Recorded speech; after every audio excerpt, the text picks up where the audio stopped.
Oi, gente! Hoje nós vamos ter um sextor muito diferente, muito mais agradável.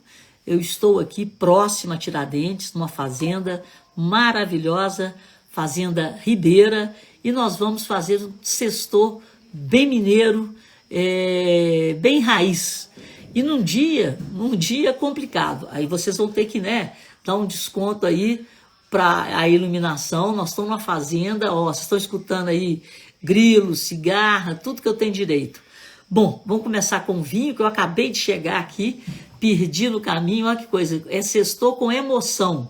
Fiquei meia hora perdida na estrada de terra e hoje eu estou muito feliz e até muito emocionada. Quer dizer, um sextou muito especial, numa fazenda tão especial, com pessoas especiais que estão aqui comigo e que vão, junto comigo, compartilhar esse momento, porque eu fiquei sabendo, e a confirmação oficial veio hoje, através do próprio governador Romeu Zema.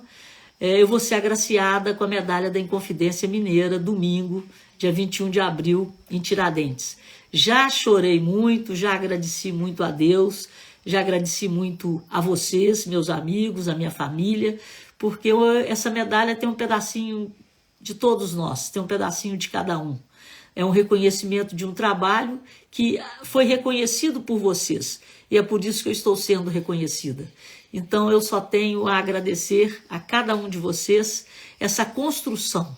Então essa medalha foi exatamente isso, uma construção de uma carreira que encontrou em vocês pessoas que acreditaram, que confiaram, que acreditam e que confiam no meu trabalho. Então eu quero começar agradecendo muito a Deus, ao meu pai, que pena que ele não está aqui para ir comigo lá em Ouro Preto, mas eu queria agradecer a todos vocês, porque foram vocês que espalharam e que receberam com tanto carinho o meu trabalho. Bom, então vamos lá, Vamos ao vinho. Ô Walter, é isso mesmo, um sextor do agro, um sextor rural. Esse vinho hoje é indicação do Marcelo, lá do Divino, meu amigo. É o Los Helechos, é um Malbec de Malbecs. Olha que delícia, olha que delícia. Tá dando para ver, gente? A iluminação assim, ó, tá até, ó, parece até que eu tô à luz de velas, mas enfim. É Los Helechos, da região de Mendonça, um Malbec de Malbecs, e é maravilhoso. Um vinho potente para ser tomado num dia como hoje, um dia de comemoração, de celebração, nossa, e um dia que a gente tem mais que beber vinho, porque a semana deu, o mundo capotou, o mundo não girou essa semana não. O mundo capotou. E é sobre o capotamento do mundo que a gente vai falar hoje. Tchim, tchim, gente. Eu tenho falado e insistido aqui com vocês muito. Desde o final do ano passado, o primeiro trimestre desse ano, eu insisti muito que nós estávamos à beira de uma correção no preço dos ativos, principalmente uma correção no preço dos ativos de renda variável, porque nós estamos vivendo uma coisa que teoricamente não deveria acontecer. Os juros no maior nível do século e as bolsas na maior valorização histórica desde que elas foram fundadas. Então nós estamos vendo o Nasdaq, o S&P, Dow Jones, FTSE, as bolsas batendo recordes, o índice Nikkei da Bolsa de Tóquio. Então todas as bolsas, com exceção da Bolsa da China e da Bolsa do Brasil, mas a Bolsa do Brasil também no final do ano passado bateu recorde, Ei, Hamilton, são suas flores que me alegram todos os dias. Então, isso não bate. Por quê? Se o dinheiro está caro, o lucro das empresas tende a diminuir e não a crescer. Então, como que os ativos estão se valorizando? Como que as empresas estão se valorizando se a condição de crédito está ficando cada vez mais apertada?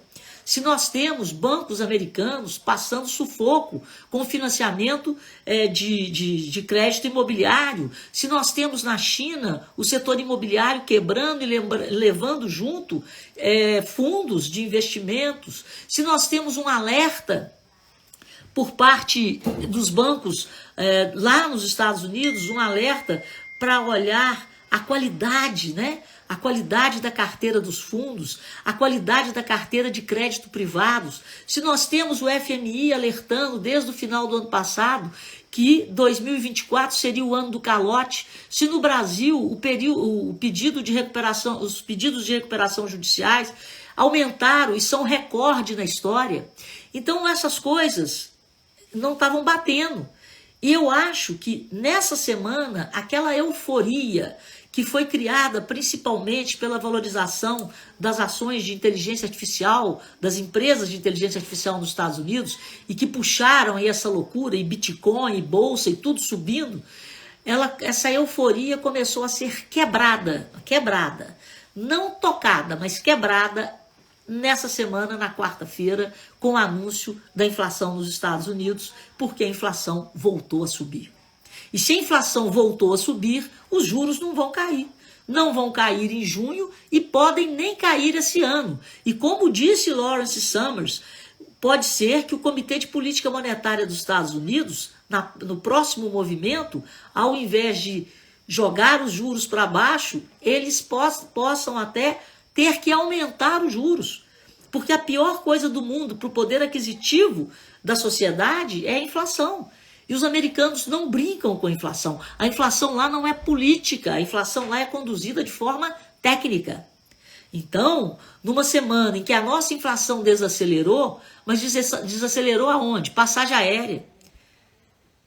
Acelerou aonde? No supermercado, acelerou na cebola, acelerou no tomate, acelerou no leite, no ovo.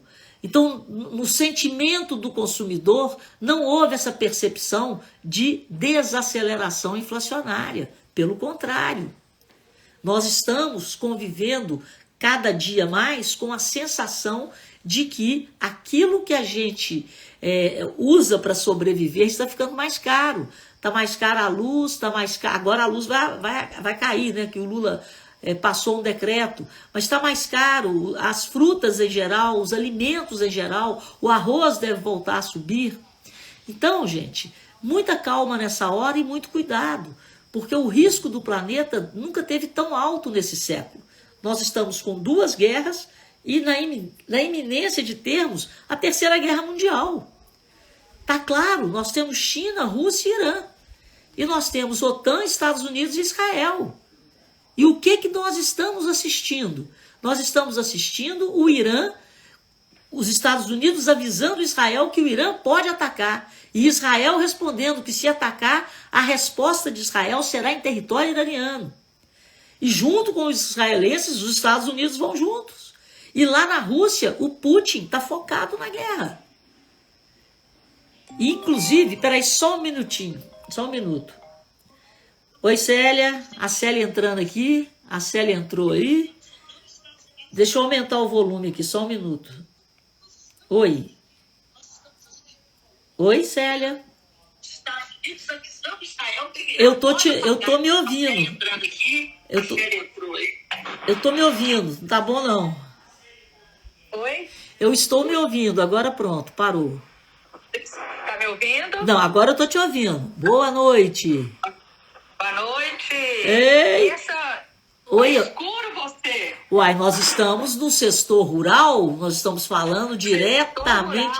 Setor rural. Uai, quer coisa mais chique? Prestem atenção que vocês vão ouvir os grilos. Prestem atenção que à noite tem sons que tem muitos de vocês que tem muito tempo que não escuta. E eu estou escutando eles aqui.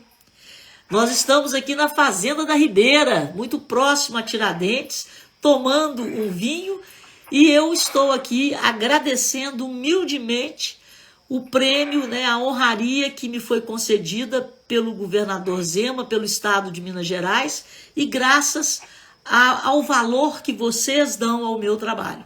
O reconhecimento do meu trabalho pelo estado é o reconhecimento do estado que tem gente que reconhece o meu trabalho, que são vocês. Então, muito obrigada. Eu não gosto de falar muito disso, que eu fico emocionada. Então, um tintim aqui. Então, vamos voltar. Vamos voltar ao que eu estava falando.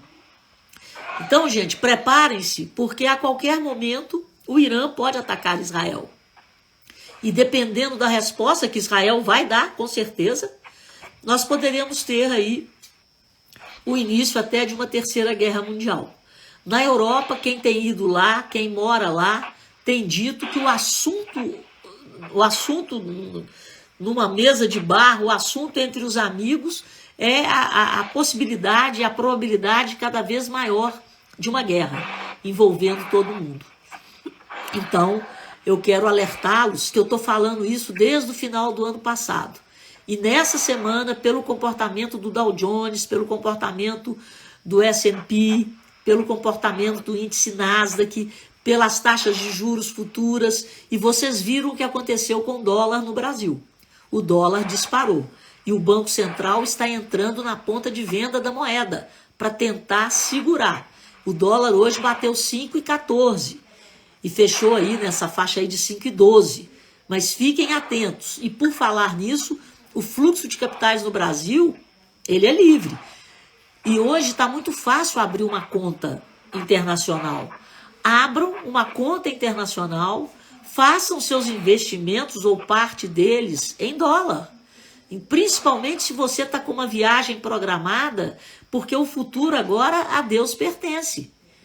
Então, as coisas realmente, essa semana, as coisas caminharam muito rápido para uma piora muito grande de percepção da piora do ambiente global. A nota da China foi rebaixada, os Estados Unidos já tiveram a nota rebaixada pela Moody's, pela Standard & Poor's, a nota foi rebaixada em 2011 e não voltou mais até hoje.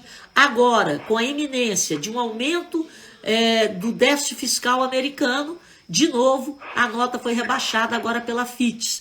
Não houve um rebaixamento da nota, mas da perspectiva. Na China, a mesma coisa. A nota da China é A+, e a dos Estados Unidos, que eram AAA, já está em AA+. Então, os Estados Unidos, eles continuam AAA só pela Moody's. Pela Fitch e pela S&P, a nota é AA+, com perspectiva negativa. Então, o nível de incertezas e o nível de risco do mundo aumentou muito. E eu estou falando tudo isso porque nós somos um país emergente, com eleições esse ano, e temos um risco interno, um risco soberano, chamado eleições. Por que as eleições representam um risco no Estado democrático de direito?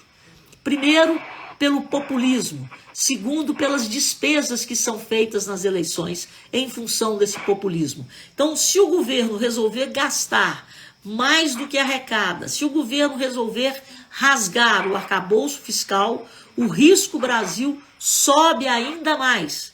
E nós podemos ter um dólar mais apreciado. O dólar mais apreciado, porque param de entrar dólares no Brasil e os que estão aqui podem querer ir embora, porque os juros nos Estados Unidos vai permanecer mais elevado e o clima fiscal no Brasil está piorando. Piorando, quando eu falo piorar, é porque existe a percepção de que a meta do arcabouço de ter um déficit de no mínimo 0,25%, perdão, de no máximo 0,25% do PIB, a gente não consegue enxergar isso. Pelo contrário, a projeção é de 0,8% a 1%. E a Simone Tebet, nessa semana, já falou que deve ter que mudar a meta. Mas pior do que mudar a meta de 0,25 para meio é não cumprir a meta do meio. Então, se tiver que mudar para 1, que mude de uma vez para 1, que a pancada já vem agora. Porque se pular de 0,25 para 0,5% de déficit em relação ao PIB e não conseguir entregar, a credibilidade vai ser arranhada seriamente. E quando a credibilidade de um país é arranhada, ela é precificada. E como se precifica? Como é que a gente põe preço no país? A gente põe preço no país na taxa de juros do país. A gente põe preço no país na relação de troca da nossa moeda com a moeda forte, que é o dólar. E a gente põe preço no país pelo valor das empresas cotadas em bolsa. Então, se essa credibilidade for arranhada, como já está um pouco chamuscada, nós não veremos mais o Ibovespa em alta, ele pode cair ainda mais. A gente está acompanhando a ingerência política na Petrobras e o estrago que isso está fazendo na Bolsa Brasileira como um todo, na credibilidade do mercado de capitais. As ações da Petrobras estão parecendo festa junina. Olha, a cobra é mentira. Olha o Jean Paul Prats, vai sair, vai ficar.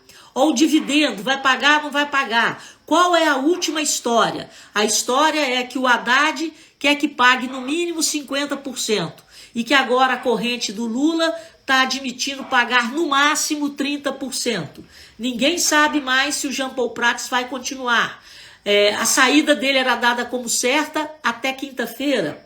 Agora tá todo mundo defendendo a permanência dele e todo mundo quer ser pai dessa permanência. Mas o PT não está muito confortável com o Jean Paul Prats. O Tribunal de Contas cassou o presidente do Conselho de Administração da Petrobras. Gente, prestem atenção. E cassou um outro conselheiro. O presidente do conselho era indicado pelo ministro. Pelo ministro das Minas e Energias, o Silveira Andrade. E esse presidente do conselho e o outro que foram cassados, porque são políticos ocupando cargos que deveriam ser de técnicos, foram cassados exatamente por conflito de interesse.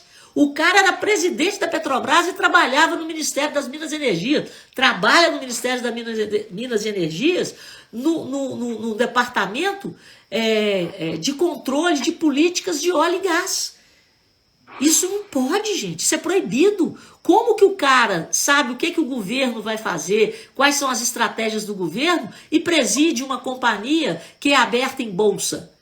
Isso não pode. Ele tem informações que não podem ser passadas para a Petrobras e tem informações da Petrobras que não podem ser passadas para ele. Isso não é ético. Então os dois foram afastados e agora o que acontece? O conselho está pau a pau. Tem 4 pró-mercado e 4 pró-governo nos votos que vão definir se vai pagar dividendo, se não vai pagar dividendo. E agora o voto de Minerva é do Jean Paul Prats. Será que o Jean Paul Prats, que sempre foi pró-mercado, vai votar pró-mercado e perder o cargo? Será que o Lula troca ou não o Jean Paul Prats para não correr o risco dele votar pró-mercado? Então, gente, isso é a nossa maior estatal. Isso é a confusão que está acontecendo numa empresa SA de capital aberto. Falta de respeito com governança, falta de respeito com ética, falta de respeito com o acionista. E o mercado põe preço. Põe preço como? Descontando o Brasil. O juro sobe, o dólar sobe em relação ao real, porque nós estamos desvalorizados aos olhos do investidor internacional. Os dólares param de entrar e o que está aqui dentro quer sair. A taxa de juros para a gente continuar atraindo gente para pagar, para rolar a nossa dívida tem que subir. E a economia real, as empresas, a economia brasileira vai sentir o baque, pode sentir o baque. Agora imaginem isso tudo acontecendo com um pano de fundo de uma terceira guerra mundial. Aí sim, aí nós vamos ver se o país tem gestão. Porque essa guerra, se a gente ficar neutro nessa guerra, nós seremos o fornecedor daquilo que eles vão precisar. Nós seremos o fornecedor de alimentos, nós seremos o fornecedor de energia. Então o Brasil tem que se manter absolutamente neutro nessa guerra. Se ela ocorrer, e ela já está prestes a ocorrer, já existem, né, 2 guerras, então, e as guerras estão aonde? Na Rússia e na Ucrânia, desculpa, e nós temos petróleo também, e a Rússia e a Ucrânia são grandes produtores de grãos, então o Brasil é a salvação do planeta, é a segurança alimentar do planeta, é a segurança energética do planeta. Então, é crise? Mas é uma grande oportunidade se nós tivermos gestão. Bom, o que mais que aconteceu essa semana? O mais importante foi a alta da inflação nos Estados Unidos, que causou essa cambalhota no mundo, e a possibilidade do Irã entrar no conflito entre Israel e Hamas, que pode desencadear ou aumentar o tamanho do impacto desse conflito e nós podemos ter sim, ou estarmos caminhando para uma terceira guerra mundial, que é o que o mundo não precisa agora. Fora isso, no Brasil nós tivemos a divulgação da inflação, que como eu disse desacelerou, mas desacelerou para quem anda de avião, porque o impacto que houve para que a inflação não subisse muito foi a queda de cerca de quase 10% das passagens aéreas. Mas no mais, o leite aumentou quase 5%, o leite aumentou quase 4%, o ovo aumentou quase 5%, a cebola disparou 14%, 15%, o tomate, as frutas, e aí vai. Então, temos que conviver ainda com o problema. O dólar subiu, o petróleo subiu. O Brent, referência da Petrobras, está acima de $90. O dólar saiu de 4,80 e está a 5,10, 5,12, 5,14. E isso não está sendo repassado para os preços praticados internamente. Então nós já temos uma defasagem no preço da gasolina em torno de 18% a 20%. Isso seria mais o quê? Uns 60 centavos por litro. E temos uma defasagem também no óleo diesel, menor, entre 10% e 12%. E quem está bancando essa defasagem? A Petrobras. E quem sabe qual é a política de preço da Petrobras? Ninguém. Só o Jean Paul Prats e o Lula. E aí, gente, de novo, a gente começa a notar ingerência política na condução dos destinos da empresa. Bom, o que mais que nós tivemos? O setor de serviços e o comércio varejista divulgaram os números de fevereiro. O comércio varejista assustou. Cresceu 1% em fevereiro em relação a março. Todo mundo esperava uma alta de, no máximo, 0,3%. Deixa eu olhar a palavra aqui que eu estou com sede. Esperava uma alta de, no máximo, 0,3%. Cresceu 1%. Mas se você comparar fevereiro desse ano, eu estou tentando ver um jeito aqui, ó, assim fica melhor, né? Acho que eu vou arredar a cadeira para cá, ficar mais debaixo da luz. Ó eu com meu chapéu. Tô bonita com essa luminária. Melhorou, Célia? Melhorou? Melhorou ou piorou? Não. Hã? Melhorou. Tá, então vamos lá. Em relação a fevereiro do ano passado, a alta do setor do comércio varejista restrito, o comércio varejista restrito é aquele que não inclui construção civil, automóveis e atacado alimentício. Então, o setor varejista restrito cresceu mais de 8% em um ano, de fevereiro a fevereiro. Essa é a maior alta desde 2014. Quando a gente olha para o setor varejista ampliado, com construção civil, com atacado alimentício e veículos, o crescimento foi de mais de 9%. É a maior alta desde 2011. Ok? Que ótimo, muito excelente. No retrovisor, porque no para-brisa isso pode ser sinônimo de inflação. Vou explicar por quê. A inflação do setor de serviços, que divulgou hoje uma queda de 0,3%, graças a Deus, depois de crescer por 2 meses consecutivos, o setor de serviços acomodou. Ainda bem. Por quê? A inflação de serviços está rodando a 5%. E a inflação de bens, que quando a gente olha para o comércio, né? O comércio de bens, essa inflação estava bem baixa. E ela vinha fazendo um contrapeso na inflação de serviços. E o Banco Central estava muito preocupado com serviços, porque serviços é 60% do PIB, né? E aí, com a inflação do varejo subindo, a preocupação aumenta. Ainda bem que o serviço deu uma recuada. Porque o Banco Central tem que ser mais conservador na administração da taxa de juros, para as pessoas pararem de consumir ou consumirem menos, para que os preços de bens não disparem. A demanda por serviços depois da pandemia aumentou muito. Então a inflação de serviços é a mais alta, é a que mais preocupa no Brasil, nos Estados Unidos, na Europa, exatamente pela fome com que as famílias foram procurar o setor de serviços, lazer, né? Viagem, eventos, o setor de serviços, restaurante, bar, aqueceu, mas aqueceu mesmo. Então agora deu essa paradinha. Em compensação, o varejo começou a subir. E aí, na hora que você faz a conta, o Banco Central tem que ter juízo para não deixar contaminar a inflação. Com a história da inflação nos Estados Unidos, gente, a Selic, eu falo isso, ó, a Selic vai parar no 10.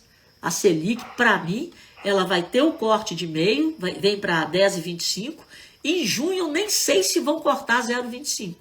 Mas se cortar, acabou. Essa projeção de Selic entre 8 e 9, acabou. Vai haver uma alta na projeção da Selic, principalmente se o dólar se fortalecer em razão desse juro americano mais alto por mais tempo. Foram esses os principais fatos da semana. E agora estou à disposição dos senhores. Tchim. Ô Rita, o pessoal tem que se inscrever no canal, eu estou colocando aí. A Viviane Andréia, ela falou que ela hoje ensinou a mãe dela de 70 anos a se inscrever no canal. Ô Viviane, muito obrigada, viu? Muito obrigada mesmo. Eu não sei como é que nós estamos lá. Essa semana eu não tive tempo de ficar olhando. 391. Ô, gente, nós estamos longe do 1000. Me ajudem, por favor. Longe do 1000. Longe do 1000. Nós temos que multiplicar por 3 o que está aí, ó. Porque senão eu não chego lá, não. Aí. Me ajudem. E para o segundo semestre, o que esperar dos preços dos alimentos? O Bruno Miranda pergunta. Pois é, Bruno. O que a gente tem visto? Essa desaceleração na economia chinesa, ela até certo ponto, ela é benéfica. O que a gente está vendo de soja e de milho é uma quebra de safra que ainda não impactou em preço, mas tem o El Niño. Então, dependendo do estrago climático do El Niño, a gente pode ter uma alta de preço em grãos, né? Mas por enquanto está tranquilo. Nós tivemos uma alta do café na semana passada, mas essa alta do café ela foi muito em função da diminuição da oferta do café robusta, e o Brasil é um grande produtor de café arábica. Então, o café também, que deu essa subida, ainda não está preocupando também, não. Preço de... O arroz é que está tendo problema na colheita lá no Rio Grande do Sul por causa das chuvas. A safra de arroz está sendo afetada. Nós vamos ter, na safra de grãos, segundo a Conab, o Brasil vai ter uma perda em torno de 8 a 10%. Essa perda de 8 a 10% significa mais ou menos 26 milhões de toneladas. Isso é como se toda a produção do Rio Grande do Sul deixasse de existir, só para vocês terem uma ideia. E o Rio Grande do Sul é um grande produtor de grãos. Então é significativo, mas ainda não é preocupante. Agora, se a gente tiver uma guerra, o cenário fica difícil até de ser analisado. Ele vai ter que ser analisado no dia a dia, dependendo do que acontecer em decorrência dessa guerra. O preço do barril de petróleo já está subindo, né? O Brent voltou para a faixa de $90 em função da guerra, o que preocupa, porque a alta de petróleo é a inflação global. A inflação que nós estamos administrando ela até hoje, ela veio da alta do petróleo por causa da invasão da Rússia à Ucrânia e alta de grãos, porque Rússia e Ucrânia eram grandes produtores de grãos. Então, essa inflação que está custando a ser administrada, a ser gerida, ela surgiu de uma guerra em função das áreas afetadas na guerra. E lá no Oriente Médio, o que se afeta é produção de petróleo. E aí é inflação na veia do mundo inteiro. E a inflação sobe os juros, as pessoas ficam com medo, diminui consumo, diminui crescimento. A diminuição de consumo, a diminuição de crescimento, diminui emprego, diminui renda e diminui crescimento do país. Gente, eu tô tomando uns bichinhos aqui, interessante. Acho que esse vinho tá ficando até melhor na roça.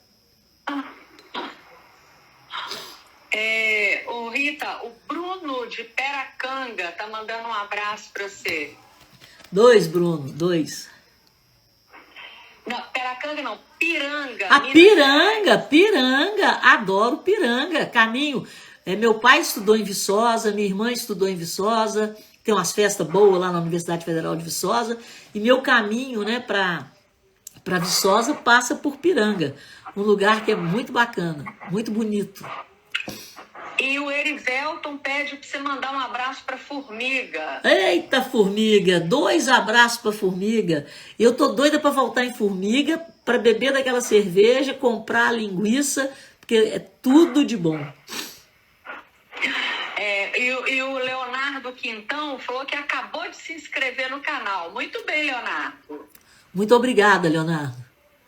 O Gilberto Walter, estamos próximos à AgriShow. O que esperar de linhas de crédito para o agronegócio? Olha, Gilberto, infelizmente, eu acho que esse governo ele não se preocupa tanto com o agro quanto governos anteriores. A preocupação dele com o agro é mais uma preocupação. Quando eu falo agro, o agro é na sua potência, o agro de todos os tamanhos. Mas o agro de todos os tamanhos, ele é empreendedor. E a maior preocupação desse governo é com o movimento de sem terra. Então é uma preocupação política, de invasão de terras. Então não existe, e eu acho que o agro tem que acostumar tais, buscar fontes alternativas de financiamento e pressionar, através da bancada do agro, o governo, para que o governo faça para o fomento do agronegócio brasileiro. Inclusive, existe uma carta de intenções que eles estão chamando de nova NIB, né? Nova Indústria Brasil, que dentre uma das 6 missões dessa carta de intenções, que a gente tem que ver como que ela vai ser executada, é a agroindústria. Então, eu acredito que o pessoal do agro tem que já se mobilizando, encontrando com o Alckmin, que é o grande mentor dessa nova industrialização brasileira. Serão 300 bilhões e o BNDES vai ser a maior fonte de financiamento. Então, acho que é hora de todo mundo se juntar, pressionar mesmo e tentar entender como que essas missões, né, de revolucionar com inovação, com transformação digital, a agroindústria, o setor de saúde, a infraestrutura, que são os carros-chefes, as escolhas na carta estão certíssimas, mas isso saiu da cabeça do Alckmin e eu acho que está na hora de todo mundo cobrar na prática como vai ser executada essa carta de intenções. Eu acho que é hora de mobilização. Mas no AgriShow, eu não estou esperando muito show no AgriShow, não. Eu acho que vai ter mais decepção do que show. O Jean-Pierre pede para você mandar um abraço para Carmo da Mata. Um abraço para Carmo da Mata.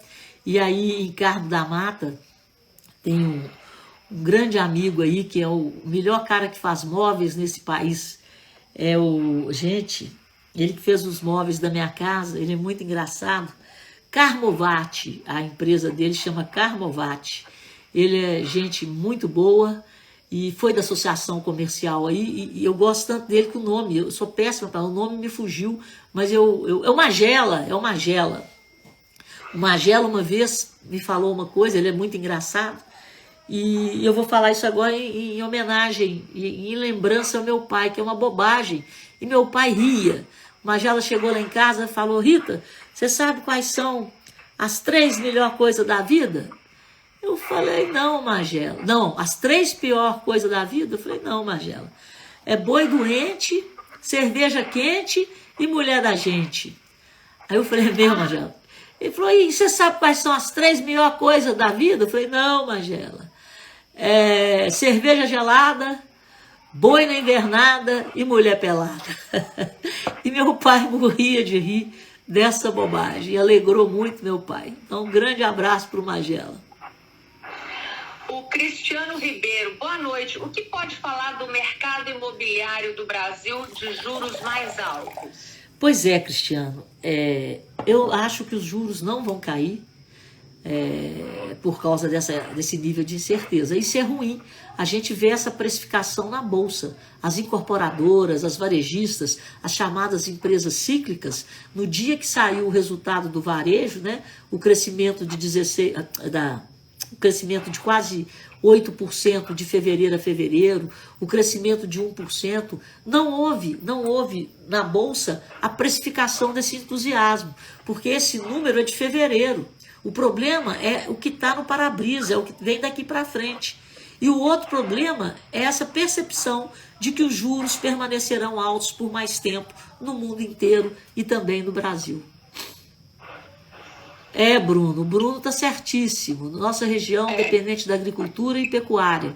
Estamos preocupados com os juros do Plano Safra 24-25. O que esperar?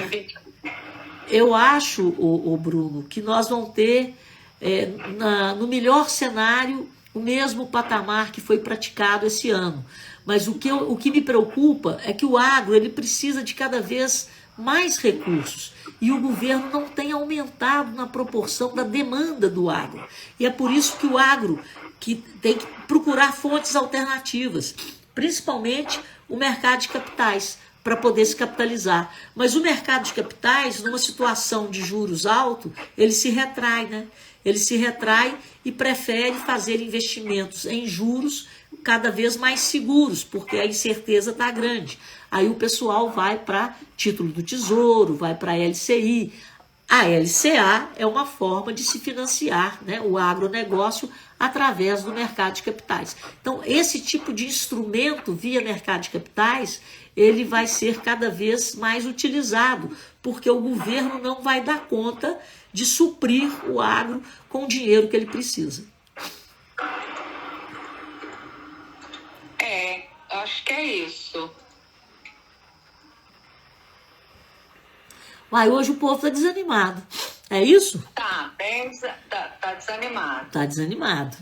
Então tá bom, gente. Eu tô aqui na roça. O José Antônio. O José Antônio é seguidor e é fiel aqui ao Sextou e também no Instagram. Como que a baixa no valor das passagens aéreas refletem no índice da inflação? Quantos por cento de pessoas voam com frequência no Brasil? Boa pergunta. Eu te aconselho que a minha resposta vai ser muito longa. Então, para ela ser mais curta e para que você entenda, eu te aconselho a entrar no IBGE e você entra lá IPCA e tem a metodologia, como é calculada a inflação no Brasil. De uma forma muito simples, eu vou te dizer que a inflação é calculada nas principais regiões metropolitanas. Então, a inflação de Belo Horizonte é diferente da inflação de Aracaju, é diferente da inflação de Vitória, de São Paulo, do Rio de Janeiro. E dependendo do peso, né, do estado, por exemplo, São Paulo, se não me engano, São Paulo responde por mais de 30% do índice nacional de inflação. Então, o peso de São Paulo é 30%, 30% ou 40%. Minas Gerais, 10%. Rio de Janeiro, 10%. Então, você pega São Paulo, Minas e Rio de Janeiro, você já tem 50% do peso da composição do índice de inflação. Então, você imagina que nós aqui não consumimos tanta passagem aérea como os paulistas. E você vai ver por item qual é o peso daquele item na inflação do estado e, é claro, na inflação do país. Então, tudo é uma média ponderada. O queijo, o preço do queijo, a variação do preço do queijo em Minas, ela é muito mais forte para a inflação do que a variação do preço do queijo no Rio Grande do Sul. A variação do preço da carne para o gaúcho, né, para Porto Alegre, é muito mais significativa na inflação do que a variação do preço da carne aqui em Belo Horizonte, que são as regiões metropolitanas. Então, os produtos pesquisados são os mesmos, mas o peso de cada produto, ele é diferenciado pela característica da população de consumo da população de cada região metropolitana. E depois você faz a média da inflação no Brasil. Eu tô achando que entrou um bicho aqui, meu Deus do céu. Tem uns bichinhos danados aqui, tem uns mais curiosos. Rita, A Lívia Duarte Aviação... Ah, minha presidente favorita. Aqui não deixa avião cair. Falou que essa luz tá linda. E beijos da Lívia e do Dudu. Beijos, Lívia e Dudu, e até o nosso encontro, hein? Tá chegando, tá chegando. A festa do cooperativismo vem aí. A Genaína Maia, a Carolina Abreu... Carolina! Estão pedindo para você comentar sobre essa Elon Musk e o STF. Ah, gente, era isso que estava faltando no meu comentário. Muito obrigada. É porque a bolsa, né, o mercado... gente, eu vou ter que dar um pulinho ali, porque acho que entrou um que morde aqui. Mas tá bom. Deixa eu ver se eu mato ele. Esse é grande. Jesus. Ai, é um besouro. Eu tenho pavor.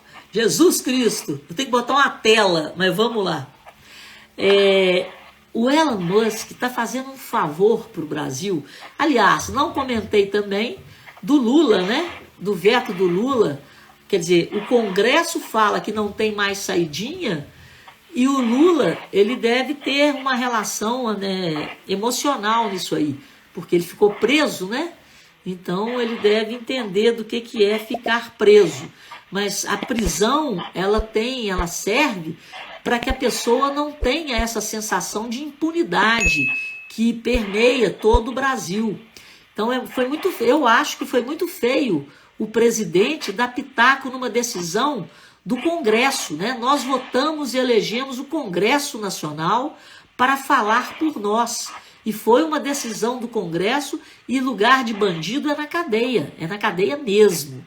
Mas enfim, o Elon Musk, ele está nos fazendo um grande favor de internacionalizar aquilo que está acontecendo no Brasil. Por quê?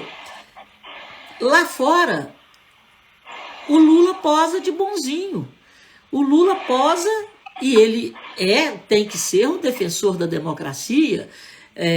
O Supremo, o nosso Supremo, também está defendendo a democracia.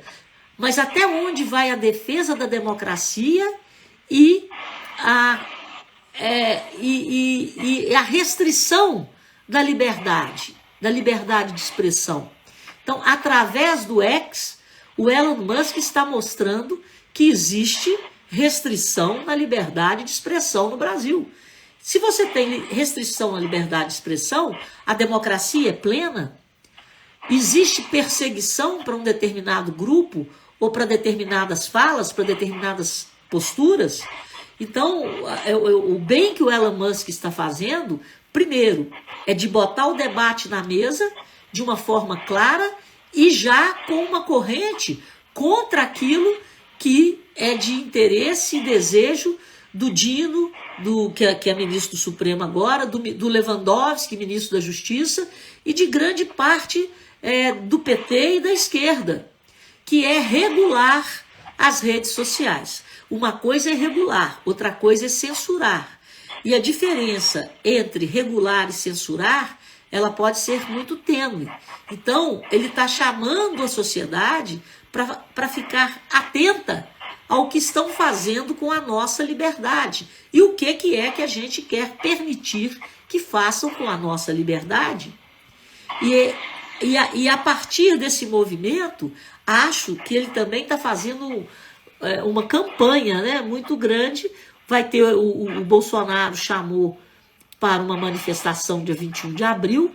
Então é uma forma também de acender um debate onde o Bolsonaro, nas últimas eleições, se sentiu perseguido, se sentiu prejudicado. E outra coisa que eu não falei aqui, que eu comemorei, mas comemorei muito como se fosse gol do Galo, e eu estava lá, que delícia, eu estava lá. Mas enfim, eu comemorei como se fosse gol do Galo, foi a absolvição do Sérgio Moro. Ali, a justiça prevaleceu, que era um absurdo o Sérgio Moro ser cassado, porque primeiro ele tinha sido candidato a presidente, depois ele virou candidato a senador, e a exposição e o dinheiro que ele tinha era desigual. Desigual como? Se tudo é desigual. Cada partido tem seu tempo de televisão, cada partido tem suas formas de conseguir verba. Então, assim, ali eu acho, a gente precisa de uma reforma política muito profunda, mas eu me senti cidadã, me senti representada pelos votos da maioria dos juízes de Curitiba, do Paraná, me senti mesmo.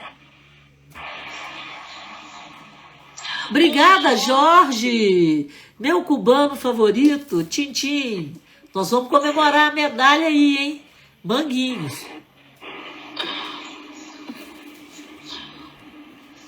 Então, gente, e outra coisa, eu não sei se vocês viram, vou fazer propaganda do Musk. Ele lançou o satélite dele. Aliás, por que vocês acham que eu estou aqui na fazenda conversando com vocês? Obrigado, Elon Musk! Obrigado, Elon Musk! É a internet da fazenda da melhor qualidade do satélite que está me proporcionando isso. Obrigada, Elon Musk. E ele lançou um pacote, 50% de desconto aqui no Brasil. E se o Moraes cortar o X, ele vai dar de graça. Aí eu quero ver o que a Vivo, a Claro vão fazer, as outras operadoras. Ele prometeu que aí fica de graça. Então ele está dando 50% de desconto para quem instalar o Starlink. E além disso, corre o risco de você ficar com a assinatura grátis, presente do Elon Musk. E a Janja, gente, achando que o Elon Musk e o X estão preocupados com o prejuízo que ela deu para eles, porque ela tirou, porque eles tiraram ela do ar. Pelo amor de Deus. Eu acho que eles... A Starlink, Janaína. Starlink do Elon Musk. Starlink. Star de estrela, link de link. STARLINK. Starlink.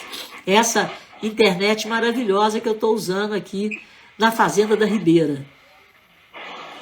Ok, moçada? Ok, moçada. Então vamos, né? Que hoje é sexta-feira e eu tenho que curtir. Eu tenho que curtir esse ar da fazenda aqui e comemorar, né, com minhas amigas aqui, com o pessoal, essa honraria que me foi dada pelo Estado de Minas Gerais e agradecer ao governador Romeu Zema. Eu fiquei tão emocionada, ele me mandou uma mensagem no meu celular. O Zema é demais. O Zema é mineiro como a gente. É mineiro como a gente. Mas enfim. Em pé, gente. Tintim. Um abraço, Elda. Elda, já conversei, já estou com o telefone do Rodrigo. Muito obrigada. Obrigada, Jorge. Todo mundo merece. Brigadão. Um beijo. Em pé. Sextou.